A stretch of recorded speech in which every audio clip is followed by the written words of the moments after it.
இப்போ நீங்க பாக்குறது காசா பாஸ் பயங்கரவாதிகள் உள்ள வரும்போது ஹெவி வெஹிக்கிள்ஸ் யூஸ் பண்ணாங்க. நம்ம இந்த கேட்டை பிரேக் பண்ண பிறகு வர முதல் இஸ்ரேலிய வில்லேஜ் தான் இது. நம்ம கூட இருக்கக்கூடிய சகோதரர் India the 140 billion people stand with you to give a first-hand perspective to the people out there. What exactly has happened? 7 October, 6:20 a.m. to kill with the idea to kill and to take anyone they can. Okay. 64 members from Farada and 19 hostages. 19 hostages. Okay. இப்போ நீங்க பாக்குறது காசா. அந்த காசா உடைய ஸ்ட்ரிப்ல ஒரு buffer zone நீங்க பார்க்கலாம். உங்க ஒரு கேட் இருக்கு. அந்த கேட்டை தாண்டி இந்த கேட், இதுக்கப்புறம் இஸ்ரேல் இருக்கு.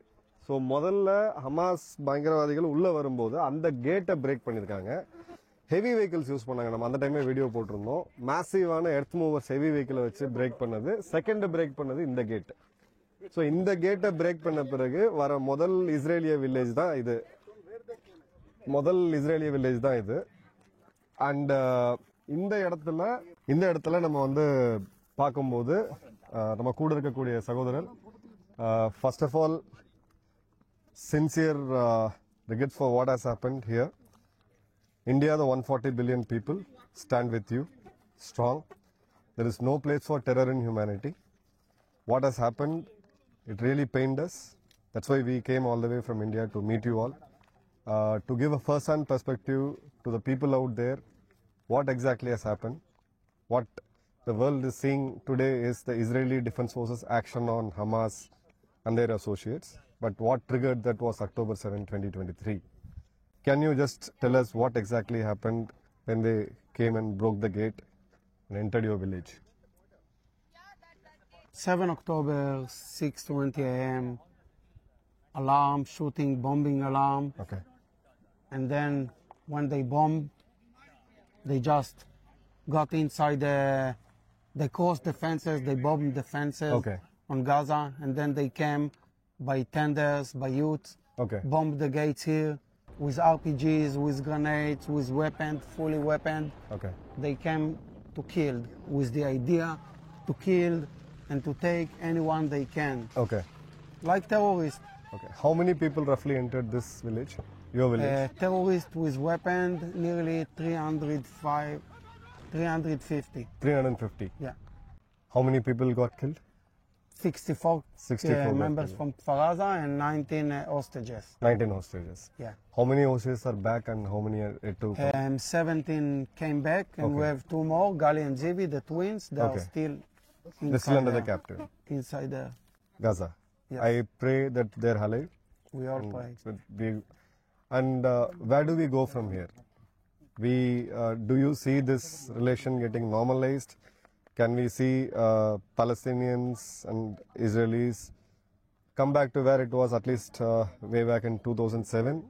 Or what's your message? I want to see it. Okay. My message is a peace message. Okay. I don't like and I don't want any fight and any war, but Okay. I will not stop like anyone I know.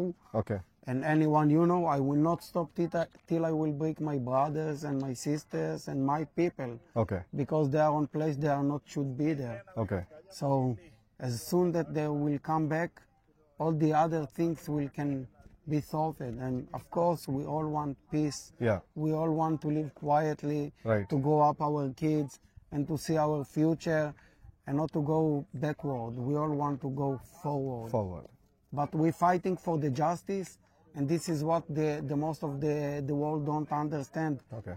And we have a saying in Israel, we stop to fight it because like we understand them, all the rest of the world will understand soon what will happen in Europe and in all The whole all world. over the whole world. world. And for example, to make your people to understand, it's like if people from Pakistan will get inside India, take some people to Pakistan, kill some people in India, what India will do? We'll have to take a military action, and that's what we did in Operation Sindoor. 26 of our men got killed. They were cold-blooded murder in a terrorist attack in Pahalgam. So India, we launched a war. We delivered justice to the people. We, as a country, we stand completely with you. We understand your pain. because Israel and India are the two countries which have been affected the most by terrorism.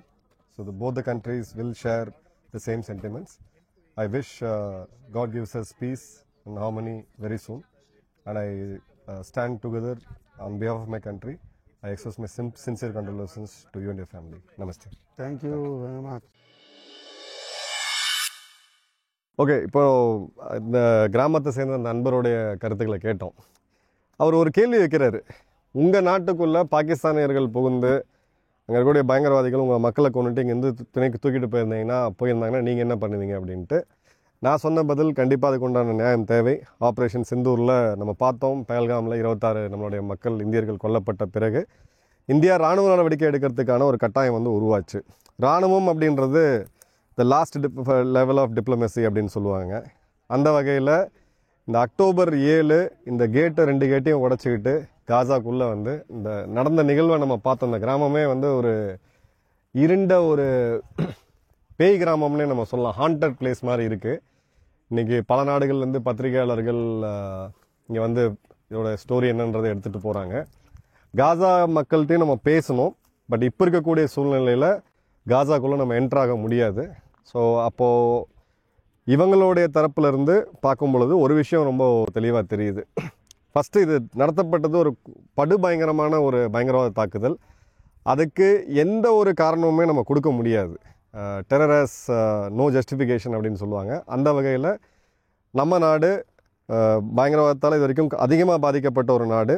நாம் அவங்களுக்கு முழு ஆதரவு கொடுக்குறோம். அவங்களுடைய அந்த வழியை நம்ம புரிந்துக்கிறோம் அப்படின்றத நான் நம்ம மக்கள் சார்பாக அவங்களுக்கு கொடுத்துருக்கேன், சொல்லியிருக்கேன் அவர்கிட்ட. ரெண்டாவது, இந்த தாக்குதல் நடக்கிறதுக்கு முன்னாடி பிரச்சனைகள் இந்த அளவுக்கு ஹையாக போகலை. கான்ஃப்ளிக்ட், சிறு சிறு சண்டைகள், அங்கேருந்து ராக்கெட்டுகளை ஏவுவாங்க.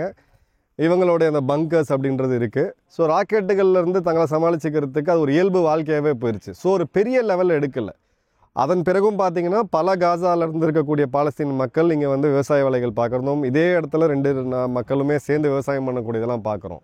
ஆனால் அக்டோபர் 7 நடத்தப்பட்ட இந்த தாக்குதல் அப்படின்றது இந்த டைனமிக்ஸை ஒரு வரலாற்றையே மாற்றிடுச்சு. இனி மீண்டும் இவங்க இயல்பாக இருக்க முடியுமா அப்படின்ற கேள்வி அவங்க வைக்கும்போது அவர் சொல்கிறார், நாங்கள் அமைதியை தான் விரும்புகிறோம்.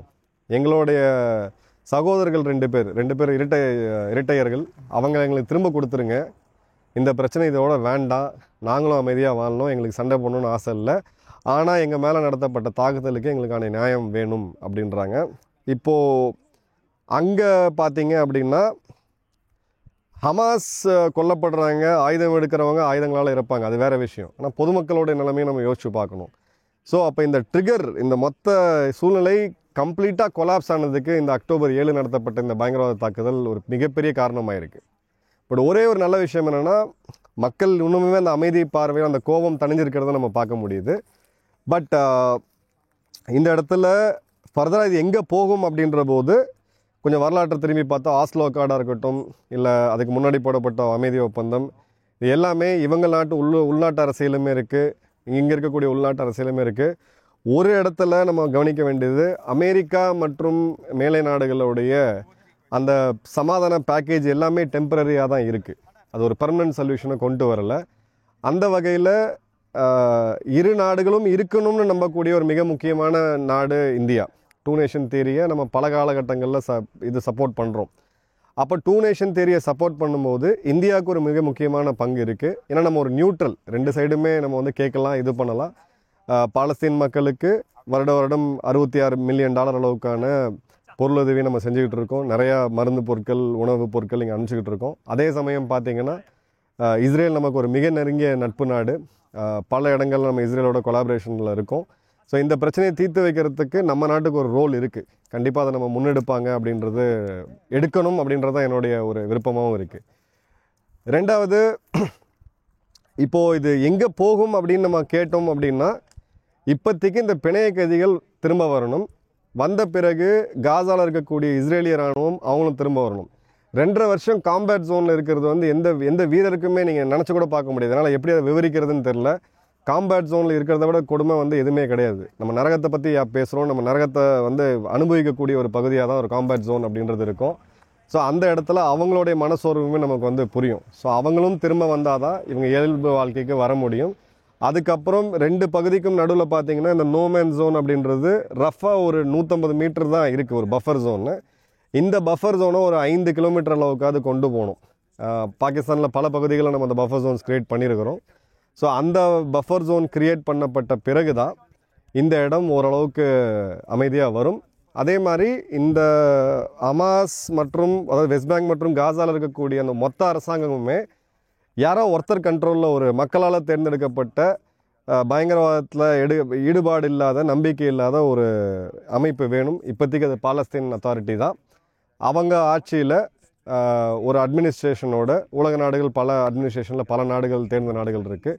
குறிப்பாக அது ஒரு ஆசிய நாட்டு பங்கீடோட இந்தியா ஜப்பான் போன்ற ஒரு நல்ல நாடுகளுடைய பங்கீடோடு இருந்தது அப்படின்னா இந்த பிரச்சனை ஃபர்தராக எஸ்கலேட் ஆகாமல் போகிறதுக்கு வாய்ப்பு இருக்குது. நேற்று கூட பார்த்திங்கன்னா நம்ம பார்த்தோம் ஜெருசலேமில் ஹார்ட் ஆஃப் த சிட்டியில் மத்தியானம் 2 பேர் பாலஸ்தீனர்கள் நடத்திய துப்பாக்கி சூடு ஒரு பயங்கரவாத தாக்குதலில் 5 பொதுமக்கள் கொல்லப்பட்டாங்க. இந்த 2 பயங்கரவாதிகளும் கொல்லப்பட்டாங்க. இந்த மாதிரியான இன்சிடென்ட்ஸ் அப்படின்றது இந்த 2 மக்களும் அமைதியாக வரத்துக்கான அந்த சிறு சிறு முயற்சிகளையும் உடைக்குது அப்படின்றது தான் பார்க்குறோம். என்ன நடக்குது அப்படின்றத டீட்டெயிலாக பார்ப்போம். காசாவில் இருக்கக்கூடிய மக்கள் கூட பேசக்கூடிய வாய்ப்பு இருந்துச்சுன்னா அவங்க தரப்பையும் நம்ம கேட்டுட்டு அதோட அவுட்புட்டையும் கொடுப்போம். நன்றி, வணக்கம், ஜெயஹிந்த்.